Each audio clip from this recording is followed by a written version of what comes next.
helping the homeless. We look at what the North Country is doing to help those without a home before the winter weather hits. Plus, we remember those that they've lost. Dozens gather outside Watertown City Hall to spread awareness to remember loved ones lost to addiction. But first, former President Donald Trump responds to another civil suit filed against him in New York State. I'm Zach Grady in for Garrett Domblewski this evening. The lawsuit filed Wednesday seeks to stop Trump and his 3 children from ever running another business in New York State. Trump and his lawyers have responded, calling this, quote, just another political attack. Skylar Henry has the latest. New York Attorney General Letitia James filed a lawsuit claiming former President Donald Trump and 3 of his children committed fraud. The statements of financial condition were greatly exaggerated, grossly inflated, objectively false, and therefore fraudulent. The lawsuit accuses the Trump Organization of providing false financial statements to lenders and insurers in order to get better financial terms, such as lower interest rates and lower premiums. James, a Democrat, alleges Trump and his family business violated several state criminal laws and plausibly broke federal criminal laws as well. There is a parallel criminal investigation being conducted by the District Attorney of Manhattan, and we are cooperating with the Manhattan District Attorney, and any information that he is requesting, we will submit it to his office. Lawyers for former President Trump called the lawsuit meritless and an unchecked abuse of authority. They also say it's politics as usual. In a statement, Trump's attorney said today's filing is neither focused on the facts nor the law. Rather, it is solely focused on advancing the Attorney General's political agenda. It's hard for me not to conclude it's a political hit job. And this is a woman who campaigned for office saying that, promising she was going to go after Trump. The former president had a more personal response for Attorney General James, saying she's a failed AG whose lack of talent in the fight against crime is causing record numbers of people and companies to flee New York. Bye-bye. Skylar Henry, CBS News, Washington. We have some breaking news tonight. The village of Copenhagen has voted to abolish its fire department.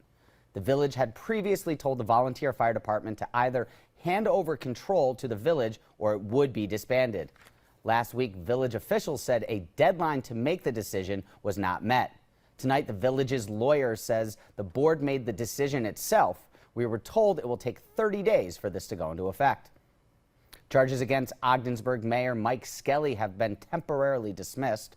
Skelly was in Osagachi Town Court today for his arraignment on 2 counts of providing false statements to a law enforcement officer after a 2021 Ogdensburg investigation. It's believed the case has to do with what Skelly told police after a tire on his car was slashed. The case was tossed due to a technicality over the origin of the warrant. The judges say the charges can be refiled. You can find out more details on our website. Now we go to John Kubis and our first look at the forecast. John, it's kind of warm out there. Is it going to stay that way tonight? Looks like it'll stay fairly mild over the next couple of hours, Zach, but a big cool down on tap starting tomorrow, and it's going to be a chilly couple of days. All right, let's check those maps. First look weather brought to you by Doors Plus, garage door sales and service in Adams Center. Give them a call, 315-777-8550. A couple of showers across the border and also a couple of thunderstorms earlier today. Cold front will work on through after midnight and give us some scattered showers and storms. 72 at midnight, upper 50s at 6, and check out noon. Cloudy, some showers and 59 degrees. So definitely a fall-like feel to the air tomorrow. Perfect timing, too, because fall does start tomorrow. So we'll talk about that. We'll peek into the weekend as well here in a bit. Zach, let's send it back to you. Thanks, John. At one time, condemned and for sale. Now, renovated and being ready to reopen. When people were forced out of 661 Factory Street last summer, it put a spotlight on a homeless problem in Watertown. 7 News reporter Lexi Bruning is following the story. 661 was the focus point starting last summer for what it is that nobody really fully understood was going to start to unravel. And then we saw it. It was the catalyst that started a larger conversation within the Watertown community, the issue of homelessness. 661 Factory Street was condemned in the summer of 2021, city code citing bed bugs and issues with electrical and plumbing. Tenants were displaced and essentially created what was coined Tent City. Meanwhile, the community rallied to drop off food and toiletries.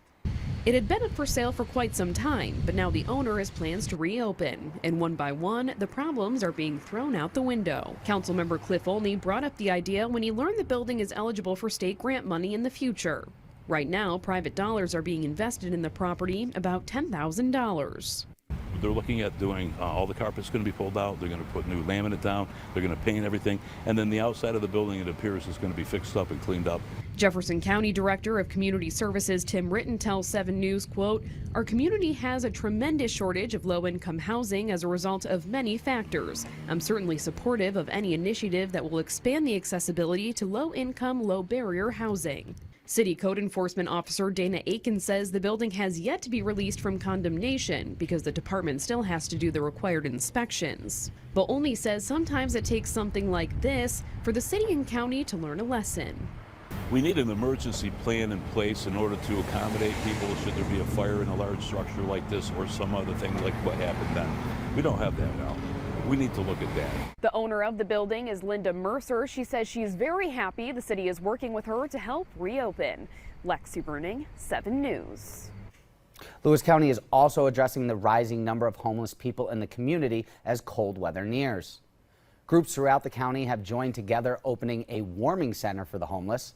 It will be in the basement of the Bethel Church of the Nazarene. It's a place that people can come pick up snacks, hot coffee, and get some rest. The Department of Social Services is heading up the project. Furniture and supplies will come from the Lewis County Catholic Charities. The center itself will be staffed by NERCL, the Northern Regional Center for Independent Living. We need to be able to step up as a community and provide those folks with a safe, warm place to ride out the night. So I don't think this is the silver bullet. I think it's one piece, and we've got a lot more work to do to make sure that everybody in Lewis County has a place to stay.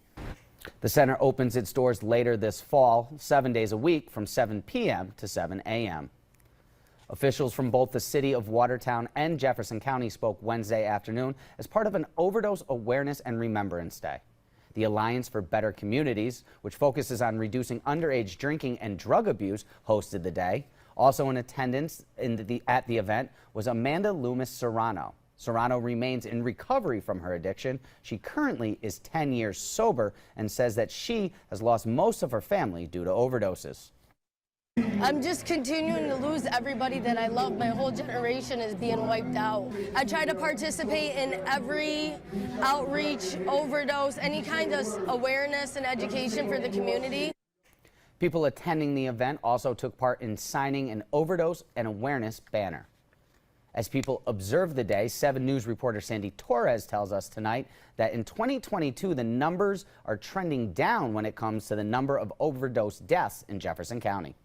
The hurt doesn't go away.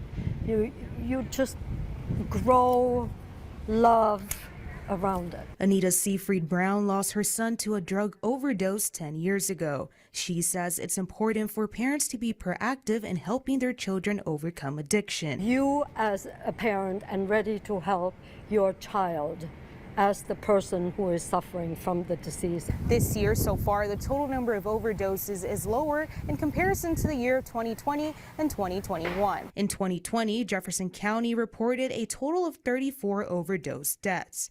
In 2021, it reported a total of 32. So far in 2022, a total of 11 overdose deaths have been confirmed with 6 pending toxicology reports. 10 out of the 11 deaths this year were opioid-related. Alliance for Better Communities Chairman Stephen Jennings says while the numbers are down, community outreach is still vital. You know, we're trending downward in terms of prior years for overdoses, but still very, very concerned about what's happening in our community.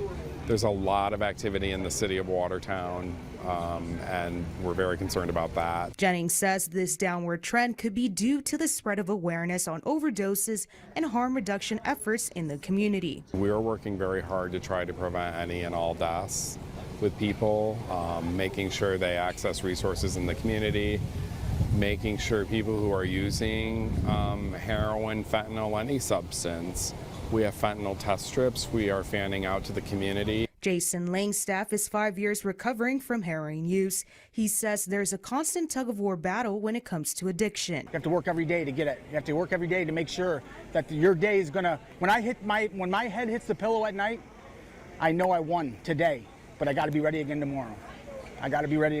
Although overdose numbers are going down, county officials recommend for everyone to continue spreading awareness. Sandy Torres, 7 News. A raid in Watertown Tuesday afternoon. Police seized money, drugs, and weapons.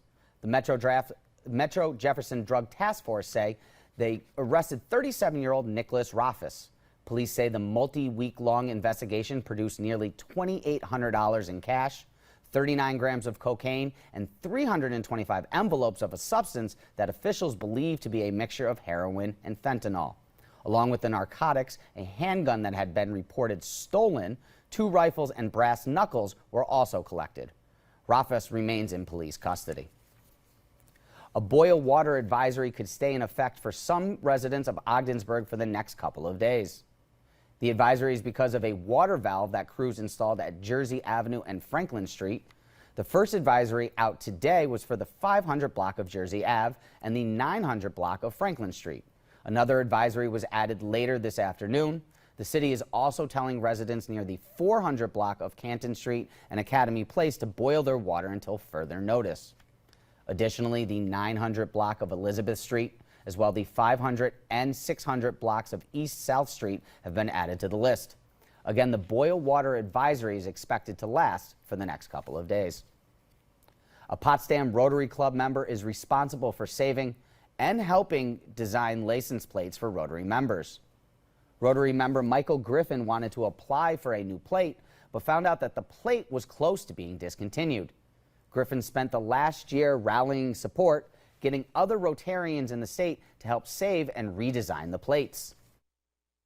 There were only 30 Rotarian plates out there any longer, and it was in danger of being discontinued if we didn't do something about it. So we thought we would revamp it with the new logo and slogan and gain interest of Rotarians again in having a new plate for people across the state. The plates will feature the Rotarian logo of motto, end service before self. Reports say Canada is set to drop its COVID-19 vaccination app, Arrive Can. The Globe and Mail say it's likely Prime Minister Justin Trudeau's administration will make the change when the rule expires September 30th. North Country tourism groups and those who operate the bridges to and from Canada have been concerned about the app hurting tourism.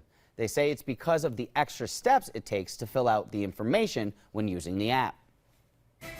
Still to come tonight, Mel's in with your sports. The Red and Black home Saturday night will preview the contest. Plus, how soldiers accused of sexual assault are being treated before trials compared to other accusations when 7 News continues. From the North Country's news station, you're watching 7 News Tonight with Garrett Dumbluski. Tonight's weather with John Kubis. And your North Country sports with Mel Bussler. Let's Look at Weather is sponsored in part by dealers. Evening Lotto, the daily was 978 and the win for 1768. Tonight on Military Matters, a new report says soldiers accused of sexual assault are less than half as likely to be placed in pre-trial confinement as soldiers accused of drug use and distribution, disobeying an officer, or burglary. That's according to investigative news organization ProPublica and the Texas Tribune, which looked at more than 8,000 Army court-martials over the past decade. Texas Representative Veronica Escobar is calling for the hearings to look into the military pre-trial confinement system. John Kubis has your first weather forecast when we get back. The #1 RV fall clearance. Now, tonight's weather. It's been dry all evening. It was dry all day as well. We do have some rain in our forecast. It's going to take a couple of hours to get here. Check out the map, satellite and Doppler radar. A couple of showers starting to form to blossom up across the border in Canada. That's along and ahead of a cold front. That front's really going to be cooling us off, especially tomorrow. All right, 74 degrees, so nice and mild outside. Winds from the south-southwest at about 11. And dew point's been creeping up a bit too. Yeah, it's currently at 64 degrees. Pressure is low, 2959, has been falling. Makes sense, there's a cold front heading our way. All right, 79 the high, 47 the low. Spot on as far as the average low. And, you know, it's a solid 10 degrees warmer than the average high. Records 88, set back in 65, was a chilly one in 73. We got down to 27 degrees. Mid-60s Old Forge, 69 Messina, 72 Fort Drum, 70 Barnes Corners, 73 across the border in Kingston. Upper 60s Ottawa and Burlington. 73 New York City and also in Harrisburg, 74 Buffalo, 70 in Detroit. Bit cooler in Minneapolis in the upper 50s. Cooler still in Denver, Mile High City at 48. Mid 80s in Dallas, 80 in Phoenix, near 70. Way out there in Seattle. Cold front off to the west, and it'll give us some showers and storms in just a couple of hours. And then the chilly weather sets on in. Tomorrow's going to be a cool day. Cloudy day and also potentially a rainy day, so a good day to be indoors on your Thursday. All right, Futurecast, this is wildly overdone. We saw the maps, we saw the radar, and there was nothing on there, but you see the forecast model trying to forecast precipitation. That isn't there. This should all eventually work into some precipitation in just a couple of hours as the cold front works on by. Some early sun tomorrow. It's going to be cool. Temperatures in the 50s, but it'll quickly cloud up by mid-morning. And here you see the clouds and highs only in the 50s. So it's going to be a cool day tomorrow. Showers and thunderstorms likely overnight. Lows in the mid-50s tomorrow. Highs around 60 degrees in some locales. Upper 50s otherwise. Clouds, maybe some showers.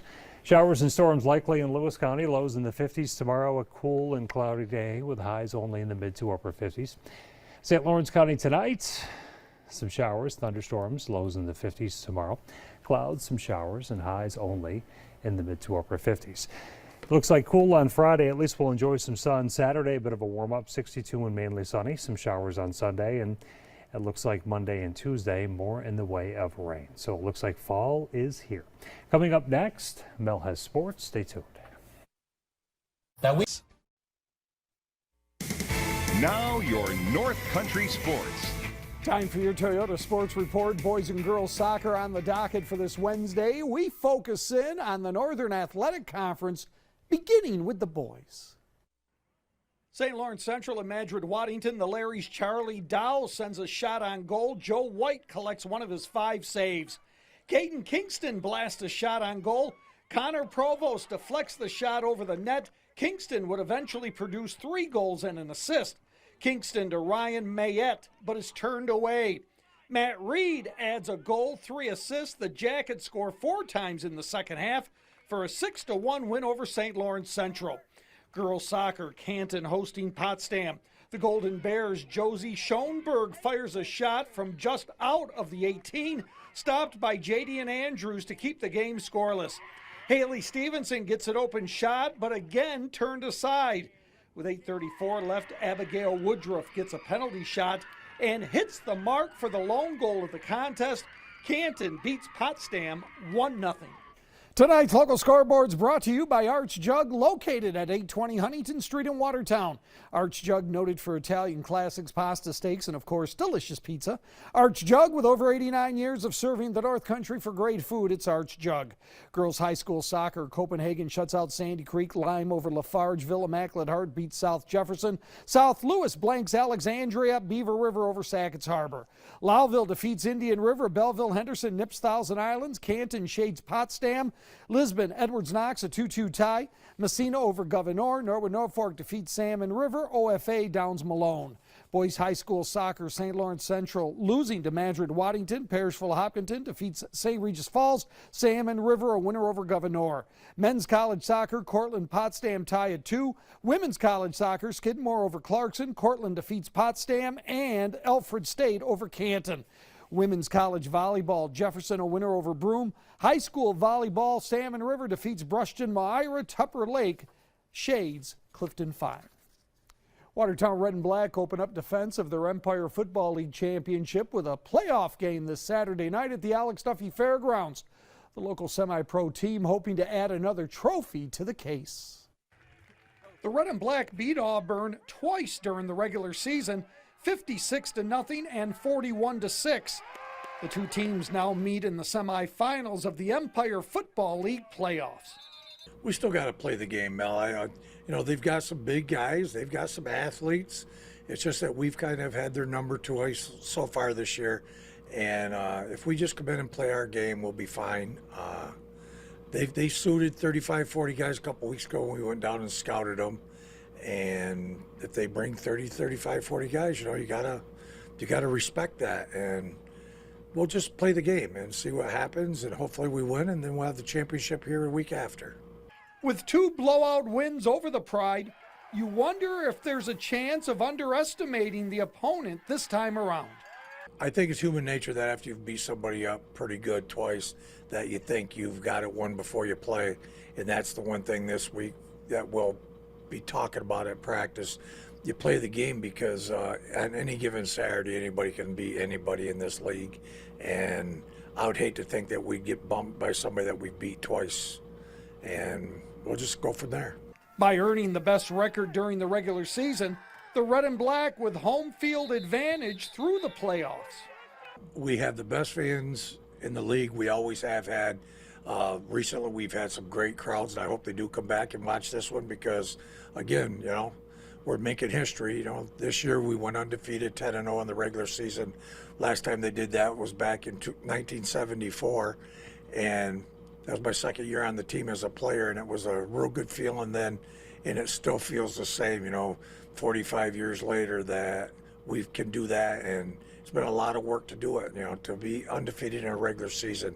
It's hard to do, and that's all there is to it, But it's been a great ride so far, and we're not done. Watertown Red and Black hosting the Auburn Pride in the EFL semifinals. Saturday night, 7 o'clock at George Ashcraft Field at the Alex Duffy Fairgrounds. After postponing the event because of COVID, the Watertown Red and Black Hall of Fame Committee will hold its induction dinner and ceremony in early October. The Red and Black Hall of Fame event will feature a great group of inductees for the 2022 class. It's a great group, I think. All of these individuals were voted on by the players themselves in the balloting. You got Bob Morja, you got Mike Erdner, you got Tim Flanagan, Steve Farney, Steve Fioschetti, Mike Martini from Avon Shoe Store, Adam Brown, Aaron Brown, John Ramus. As you know, John Ramus has been involved with the organization for 30 plus years. This year's Hall of Fame induction will take place the second Saturday in October. The event will be taking place on the 8th of October down at the Italian American Club, starting at 5 o'clock and dinner at 6:30. And immediately following that, we're going to have the inductee ceremonies. There's a couple of ways to secure tickets. You can get them at the door. What we have done, I've sent a letter to all of the inductees and told them about it. Obviously, the inductee and his spouse or girlfriend would be no charge, but all the relatives and so on who want to attend, as they have in the past, it'll be $30 a head. That's the Watertown Red and Black Hall of Fame induction ceremony, Saturday night, October 8th, at the Italian American Club in Watertown. Alrighty, the New York Yankees in action tonight, hosting the Pittsburgh Pirates in the Bronx. Turned out to be a good night for the Yankees. They would score 2 touchdowns. Trust me, it was 14-2, the final score against the Pirates tonight. Gleyber Torres had a couple of home runs in 1 inning. As far as Aaron Judge was concerned tonight, he did not hit a home run, much to the dismay of the fans on hand in the Bronx this evening. But hey, they're taking on the Red Sox. Big 4-game series coming up. We'll see how he does against Boston. More Grady after this timeout. We understand life's. That's all for our broadcast tonight. For John and Mel, once again, this has been 7 News. Have a good evening.